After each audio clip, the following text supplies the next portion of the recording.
is Amna Kapoor and I am working as a clinical psychologist.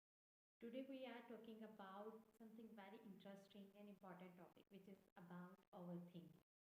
बिल्कुल ठीक सुना आपने, ओवर थिंकिंग। बहुत से लोगों को लगा होगा, टाइटल पढ़ के लगा होगा कि हम कोई ऐसे टॉपिक के बारे में बात करने लगे हैं कि ओवर थिंकिंग है और ओवर थिंकिंग में हम किसी चीज़ का सोल्यूशन बताने लगे हैं। मैं बताने लगी हूँ कि ओवर थिंकिंग क्या होती है, लेकिन इस वीडियो में हम सोल्यूशन पे बात नहीं करेंगे।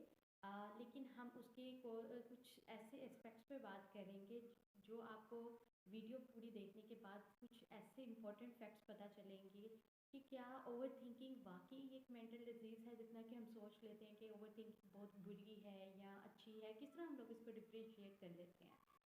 अच्छा जी, अब ओवर थिंकिंग कई लोग उसको नेगेटिव भी ले लेते हैं, कई लोग उसको पॉजिटिव भी ले लेते हैं। तो क्या ओवर थिंकिंग एक वाकई में आप लोगों के ख्याल में क्या ओवर थिंकिंग एक ऐसा एलिमेंट, ऐसा फंडामेंटल है जो कि हम उसको कह सकें कि हमने ओवर थिंकिंग की और हमारा नुकसान भी हुआ, हमने ओवर थिंकिंग की और हमारा अच्छा भी हुआ। तो over thinking is not bad, not अच्छी भी हो सकती है, बुरी भी हो सकती है। तो ओवर थिंकिंग कैसे इसको डिफाइन कर देते हैं। अच्छा जी, ओवर थिंकिंग बहुत ज़्यादा सोच लेना। ओवर थिंकिंग अच्छी कैसे हो सकती है। कई कई दफ़ा हम लोग चीज़ों को बहुत प्रोडक्टिविटी में करने के लिए हम लोग ओवर थिंक करते हैं, तो ये तो अच्छी चीज़ हो गई। और कई बार हम चीज़ों को जब बहुत ज़्यादा सोच लेते हैं इतना कि वो नेगेटिविटी की तरफ जा रही है, तो ये तो बुरी हो गई। तो ओवर थिंकिंग दोनों तरह से हो सकती है। ये साइंटिफिक भी अप्रूव है कि जो ओवर थिंकिंग है वो आपकी क्रिएटिविटी को बाहर लाती है और आपकी इंटेलिजेंस को शो करती है। मुझे पता है सुनने में थोड़ा सा अजीब लग रहा होगा, लेकिन ये सच है। आपका माइंड आपको बाज़ औक़ात बेटरमेंट की तरफ भी लेके जा रहा होता है, नेगेटिविटी की तरफ भी लेके जा रहा होता है। अच्छा जी, over thinking it's all about us. ये हम पे डिपेंड करता है कि हम ओवर थिंकिंग को पॉजिटिविटी की तरफ लेके जा रहे हैं या नेगेटिविटी की तरफ लेके जा रहे हैं। एक काम को अगर हम क्रिएटिव तरीके से कर रहे हैं, उसमें प्रोडक्टिविटी करने के लिए कर रहे हैं, तो हम ओवर थिंक कर रहे हैं। हम लोग, हमारे माइंड में कुछ आइडियाज़ आ रहे हैं, कुछ थॉट्स आ रहे हैं जो कि ओवर थिंक हो रहे हैं, लेकिन उन आइडियाज़ से हमें नए आइडियाज़ आ रहे हैं कि अच्छा मैं इसको नहीं, ऐसे नहीं, इसको ऐसे कर देता हूँ, इसको ऐसे नहीं, इसको ऐसे कर देता हूँ। और कई दफ़ा ऐसा भी हुआ है कि ओवर थिंकिंग हम लोग करते हैं तो वो नेगेटिविटी की तरफ जा रही होती है, और वो बहुत ज़्यादा जब नेगेटिविटी की तरफ जा रही होती है तो वो हमें प्रॉब्लम क्रिएट करती है, हमें किसी ना किसी प्रॉब्लम में डाल देती है जिसका हमारे पास सोल्यूशन नहीं होता। तो हम लोग इस तरह भी तो कर सकते हैं कि we may divert the routes, और हम लोग उसको डाइवर्ट करके उसकी नेगेटिविटी को ख़त्म करके हम लोग उसको पॉजिटिव वे में चैनलाइज कर सकते हैं। डिपेंड करता है। When I was in my student life, तो हमारी क्लास की जो टीचर थी उन्होंने पूरी क्लास से एक क्वेश्चन पूछा था। बेसिकली एक सिचुएशन दी थी कि दो लड़के हैं, जैसे कि आपको पता है लड़कों को गाड़ियों, कार्स वगैरह से खेलने का बहुत शौक होता है। तो एक लड़की, दो लड़के हैं, एक लड़के को गाड़ी दी जाती है, उसके पेरेंट्स गिफ्ट देते हैं, तो वो बहुत उनको संभाल संभाल के रखता है। उनको या कोई और चीज़ दी जाती है तो उनको चीज़ों को बहुत संभाल संभाल के रखता है और बहुत अच्छे से रखता है कि जब भी उससे मांगा जाए तो वो चीज़ों को आपको ला के दे देगा कि आई हैव दिस वन, तो मेरे पास ये है, आपको सही सलामत चीज़ें मिलेगी। और ऑन द कंट्रेरी हम लोग अगर देखें तो एक बच्चा, दूसरा जो बच्चा है, वो उसको जब गिफ्ट दिया जाता है, कार्स वगैरह या गाड़ी कुछ इस तरह का या कोई दूसरे गिफ्ट दिए जाते हैं, तो वो फ़ौरन से उन चीज़ों को दे लेते साथ ही तोड़ देता है और यहाँ चीज़ों को खोलने बैठ जाता है। तो आपकी आपकी क्या ख्याल में कि जो बच्चा सही चीज़ों पर रख रहा है उसको अप्रिशिएट किया जाता है, या जो बच्चा चीज़ों को तोड़ रहा है उसको अप्रिशिएट किया जाता है? मोस्टली यही होता है। मेरे हम लोगों ने भी यही आंसर दिया, क्योंकि we are in student life, तो हम लोगों के भी जितने दिमाग काम किए हम लोगों ने भी उतना बताया कि नहीं, जो बच्चा ना अच्छे तरीके से टॉयज़ को रख रहा है तो उसको अप्रिशिएट किया जाएगा, पेरेंट्स उसको भी अच्छे से रखेंगे। और जो बच्चा चीज़ों को तोड़ रहा है, जाहिर बात है उसको डांट डपट पड़ेगी, उसको रिपोर्ट किया जाएगा कि ये तुम क्या कर रहे हो, क्या कर रहे हो, उसको मारपीट होगी। आप लोगों ने भी यही सोचा होगा कि जो दूसरे नंबर वाला बच्चा है उसको मार पीटेगी, और जो पहले नंबर वाला बच्चा था जो चीज़ों को प्रॉपर रखा है उसको अप्रिसिएशन मिलेगी। लेकिन हम लोगों ने ये सोचा ही नहीं कि अगर वो बच्चा जो भी चीज़ों को तोड़ रहा है, उस हो सकता है उसका बहुत ज़्यादा क्रिएटिव माइंड हो, वो ओवर थिंकिंग में, बच्चे भी ओवर थिंकिंग करते हैं, तो वो ओवर थिंकिंग में कहीं ना कहीं क्यूरियोसिटी का लेवल उसके ट्रेट में आ रहा है, उसकी पर्सनैलिटी ट्रेट्स में आ रहा है। तो वो हर चीज़ को खोल के देखना चाहता है, हर चीज़ को तोड़ के चेक करना चाहता है कि इसमें कौन सी वायर जुड़ी हुई है, वो क्या करता है, वो किस तरह से हो रहा है। और क्यों इस तरह में हो रहा है, तो वो कहीं ना कहीं उन चीज़ों को खोल के देखने की कोशिश कर रहा है। हालांकि हम लोग क्या करेंगे, हम लोग कहेंगे कि जो पहले नंबर वाला बच्चा है वो बड़ा वेल मैनर्ड है, वो बहुत अच्छा चीज़ों को रख रहा है, जब भी उसने हमने चीज़ मांगी तो हम लोग उसको वो हमें दे रहा है, अच्छा भी है, उसको अप्रिशिएट भी किया जा रहा है कि वो बहुत वेल मैनर्ड है, चीज़ों को प्रॉपर रखता है, वेल ऑर्गेनाइज्ड है। लेकिन कहीं ना कहीं उसकी क्रिएटिविटी बाहर नहीं आ रही। किस तरह से नहीं आ रही कि वो उसको अगर चीज़ों को खोलना था तो वो एप्रिसिएशन लेने के लिए उसने वो चीज़ों को देखा ही नहीं कि अगर मैं इस चीज़ को दोबारा से करने की कोशिश करूँ बनिए किस तरह से, नहीं तो मैं कर सकूँगा कि नहीं। तो वो पॉजिटिविटी की तरफ तो जा रहा है, लेकिन कहीं ना कहीं उसके पर्सनैलिटी ट्रेट्स छुप गए हैं। और जो बच्चा चीज़ों को तोड़ के अपनी क्रिएटिविटी या क्यूरियोसिटी को अपनी नेगेटिविटी के थ्रू पॉजिटिविटी में लेके आ रहा है, अपनी इंटेलिजेंस को बाहर लेके आ रहा है, कहीं ना कहीं उसके क्रिएटिव माइंड को बाहर आने का मौका मिल रहा है। चाहे वो ओवर थिंकिंग कर रहा है, लेकिन उसका कहीं ना कहीं माइंड बाहर आ रहा है।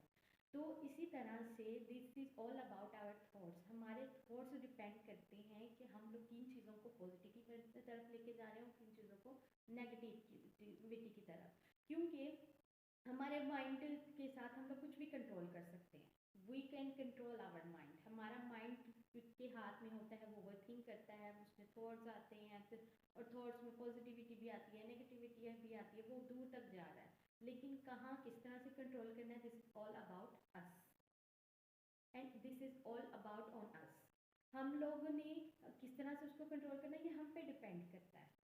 बाज़ देखें, थिंकिंग अच्छी भी हो सकती है और बुरी भी हो सकती है। अच्छी कैसे हो सकती है, एक बंदा है, उसने वो कोई काम कर रहा है, कोई प्रोजेक्ट पे काम कर रहा है, उसने सोचा कि अगर मैं इस तरह नहीं इसको ऐसे कर लेता हूँ, अगर मैंने इसको ऐसे नहीं किया तो मैं इसको ऐसे कर दूंगा, तो उसने ओवर थिंक किया और उसके जहन में मजीद आइडियाज आगे फॉर द बेटरमेंट, तो वो चीज़ उसकी पॉजिटिविटी की तरफ चली गई।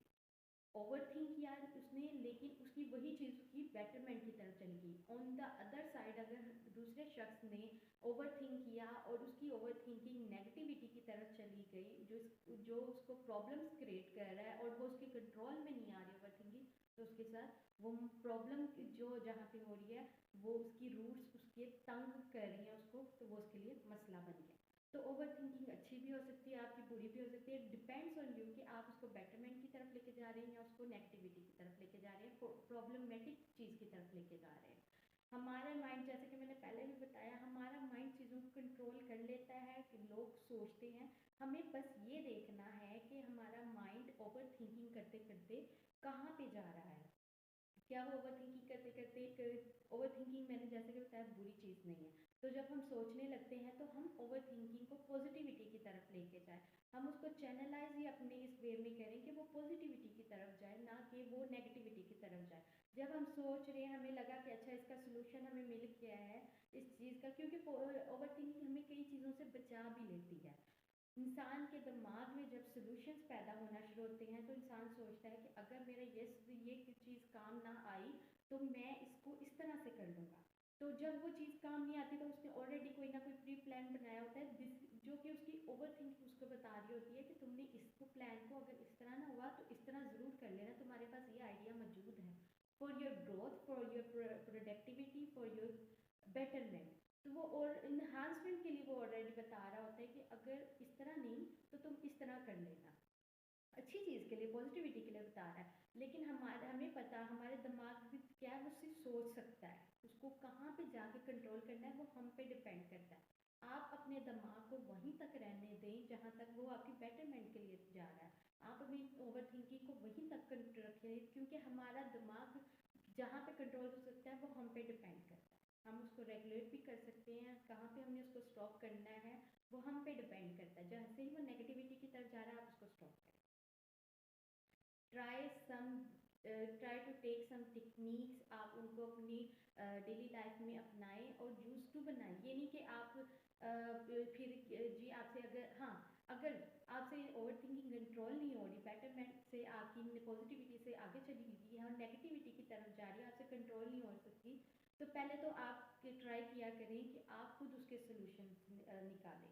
क्योंकि दैट्स नॉट द वे कि आप इतना कोई मुश्किल काम नहीं है कि आप उसको कंट्रोल नहीं कर सकते। Believe me, it's a easy task, you can by your own self. आप उसको कंट्रोल कर सकते हैं इजीली। ऐसा नहीं होता कि आपने उसको नेगेटिविटी की तरफ जाने दिया और आप उसको कंट्रोल नहीं कर सकते। हाँ, बाज़ औक़ात होता है कि हम लोगों से चीज़ें कंट्रोल नहीं होती, तो फिर हम लोग क्या करते हैं जी, डॉक्टर्स के पास जाते हैं, रिलैक्सेशन की मेडिसिन खाते हैं। तो हम इसलिए खाते हैं कि हमारा माइंड सो जाए और कुछ देर के लिए रिलैक्स करे, but this is not a. आप माइंड को कितनी देर तक रिलैक्स कर सकते हैं, कितनी देर तक उसे सुला सकते हैं। आपको अपने माइंड को डायरेक्शन तो देनी है, लेकिन उसको नई रूट्स भी तो देंगे ना, जो कि पॉजिटिविटी की तरफ जा रहे हैं। तो try to heal your mind, but in a positive way. आप अपने माइंड के साथ कंट्रोल कर सकते हैं, लेकिन ये आप पे डिपेंड करता है। बाज़ औक़ात चीज़ें नहीं भी कंट्रोल हो रही होती, देन आप किसी साइकोलॉजिस्ट के पास जा सकते हैं या साइकियाट्रिस्ट के पास जा सकते हैं। मैं प्रेफर यही करती हूँ, आप क्लिनिकल साइकोलॉजिस्ट के पास जाएँ, आप बाकायदा उनसे उन्हें टेक्निक्स कुछ इस तरह की पता होती हैं which are important for your to restart your mind. तो आप क्या कर सकते हैं, आप अपने माइंड को एक नई पॉजिटिविटी की रूट दे सकते हैं। आप उनसे बाकायदा सेशंस ले सकते हैं, ताकि आपको जो जो चीज़ें, जो जो थॉट्स डिस्टर्ब कर रहे हैं, जिनकी वजह से आप पॉजिटिविटी नहीं देख पा रहे हैं अपने अंदर, तो वो उन थॉट्स पे काम करना शुरू करते हैं और उन थॉट्स को आप नेगेटिविटी की तरफ ना जाने दें। बाकी आपको मज़ीद कोई भी प्रोफेशनल हेल्प की ज़रूरत हो, I am over here. Professional help लेने में कोई मुश्किल की बात नहीं है। I am always saying that कि आपको प्रोफेशनल हेल्प ले लेनी चाहिए। अगर आपको लगता है कि चीज़ें आपके आउट ऑफ कंट्रोल हो रही हैं, तो आपको प्रोफेशनल हेल्प लाजमी लेनी चाहिए, इसमें कोई बड़ी बात नहीं है। बाकी मुझे दुआ में याद रखिएगा। अल्लाह हाफ़िज़।